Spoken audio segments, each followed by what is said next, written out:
How's it going, guys? It's your boy Stas here. Happy Friday, by the way, man. Got my good old double espresso. I appreciate you all for tuning in. Cheers as well. We have a lot to cover, from stocks to charts to what I'm doing, and we have to break down some historical data which shows that July might be a very good month. So guys, let's dive into it. Hit the like button. Make sure to subscribe. Join my Patreon if you want to keep up with my actual portfolio updates, my trades, investments, and if you want to be a part of my private Discord, all that's linked down below, pinned in the comments, or go to stasurfest.com/Patreon. And now, cheers again, guys. Let's dive into it. So it is currently about 11:50, almost noon on the East Coast, and every index, well, is all over the place. The Dow is up about 0.3% as the Qs are down 0.5%, but the S&P's up around 0.1, 0.2, not much actually, as the Russell is up about 0.25%. So the Dow's leading the green today. Bitcoin's up, silver's up. I'm pretty sure gold's up as well. For some reason, gold kind of vanished off my watch list here. Where did it go, guys? We got it back here. Yeah, gold's up, silver's up, Bitcoin's up, and oil's down. Brent's down over 4%. WTI crude is down about 4%. And again, we're seeing a decent relief rally in SPY, on the Dow, on the Russell, after a pretty rough day yesterday, right? We had a lot of volatility, a lot of choppiness, and honestly, this entire month of June has been all over the place, right? And that begs the question, what is next for July? Well, before we dive deeper into the charts, talk about what I'm doing, stocks I'm looking to buy, what I'm actually buying, let me show you this chart, which I think you guys will find a lot of value in, or you'll get a lot of insight from it. Let me pull it up right here. Bear with me, guys. I'll bring my big old head down here to the right. There we go. So pretty much what we're looking at here, guys, is the S&P 500 historical return, monthly returns from 1928 to 2026, right? And we can see here the top part of the chart. Let me zoom in a bit so you guys can get even more, or you can see it better. We can see the top part here shows the number of up months versus the number of down months throughout the entire year over the last 100 years pretty much. So what we get from this is we kind of get an idea of how the market performs each month throughout the year historically, right? And we can see clearly September is the worst month. I mean, we've had 53 down months in September versus the 44 up months over the last 98 years. And guess what? Guess what one of the best months is? July. And the best month is December, where we have, historically, we've had 70 up months versus 28 down months. And July looks pretty good, man. Historically, 60 up months versus 38 down months. And June's actually not too bad, but we've had historically 57 up months versus 41 down months, so pretty good for June as well. But really, the best stretch of months, I guess, is March, April, May, and then June it ticks down a little bit. You know, we have more red days or red months than green months. Then July's a great month usually. August solid, September's a bit weak, but then we get strong heading into the end of the year. So where I'm getting at here, guys, is just because we had a rough June, I mean, it wasn't a terrible June by any means, guys, but just because we had a rough, choppy June doesn't mean July is going to get worse. I'm getting a lot of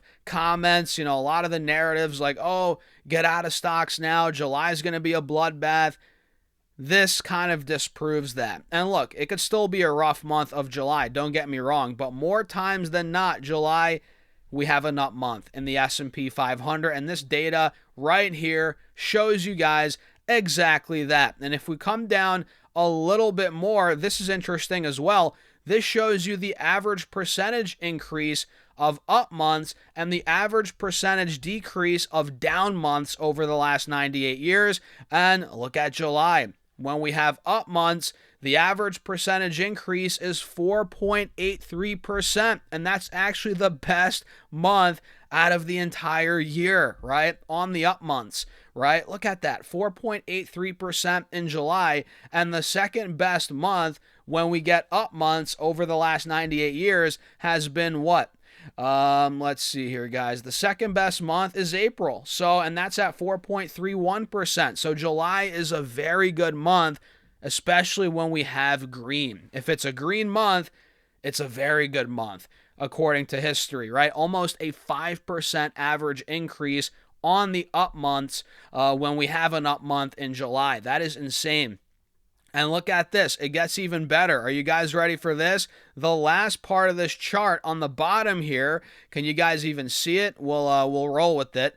You can see at the bottom here, pay attention. This is the average percent change of all months from 1928 to 2026, including the ups, the downs, right? So what do you guys see? June's actually pretty good, 0.83%.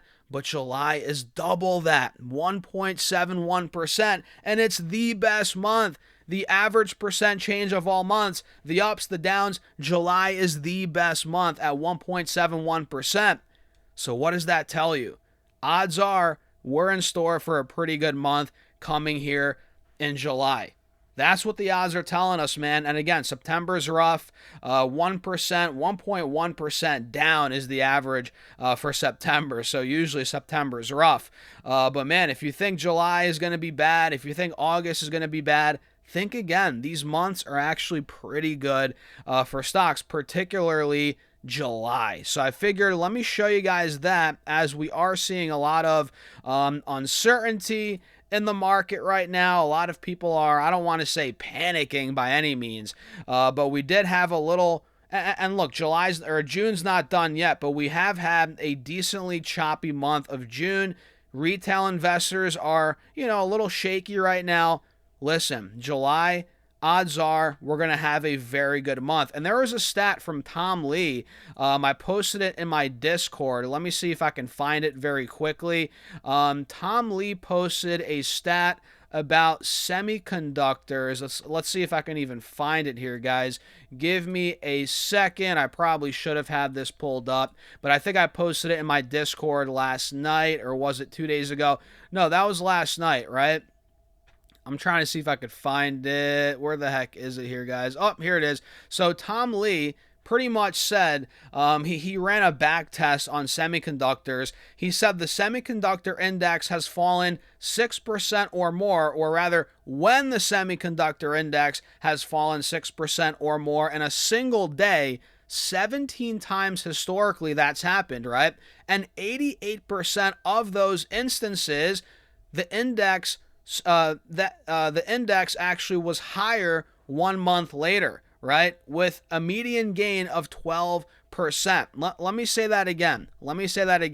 And actually, let me see if I could pull it up here on the, let's see if I could show you guys. Boom, this is straight from the Discord, right? So Tom Lee said the semiconductor index has fallen 6% or more in a single day. When that's happened, it's happened 17 times historically, and 88% of those instances saw the index higher 1 month later. So everybody panicking about Nvidia, right? Some other semi stocks down, the index falling 6%, 88% of the time it's gone higher 1 month later with a median gain of 12%. So think about that, guys. Think about that for a second.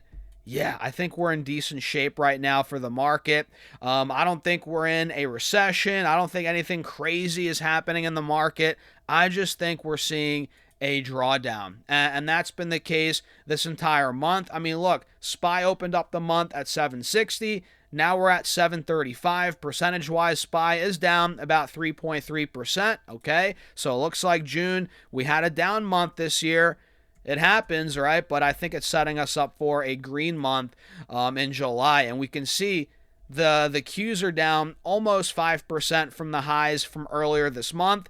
It is what it is, guys. If you look at data, if you focus on the fundamentals, you're going to realize this happens, and there are brighter days ahead, at least in my opinion. I don't know. Maybe I'm wrong. Maybe I'm crazy. What do you guys think about that? Let me know in the comments. And yeah, it's just been a choppy month on the Qs, on SPY, on a lot of individual stocks. And speaking of individual stocks, let's go over a couple here that I'm in, that I'm looking to buy, kind of where my head's at with these. So I got a lot of questions on Robinhood. Oh, Stas, are you selling out? Is it time to lock gains or get out of Robinhood? I don't think so, man. I think the chart looks very healthy. It got way too hot when it ran to 110, hence why I sold covered calls. I sold the $120 calls that expire in like 2 weeks. I think July 17th those expire. There's a reason why I did that, guys. I think the stock was overbought. I collected the premium.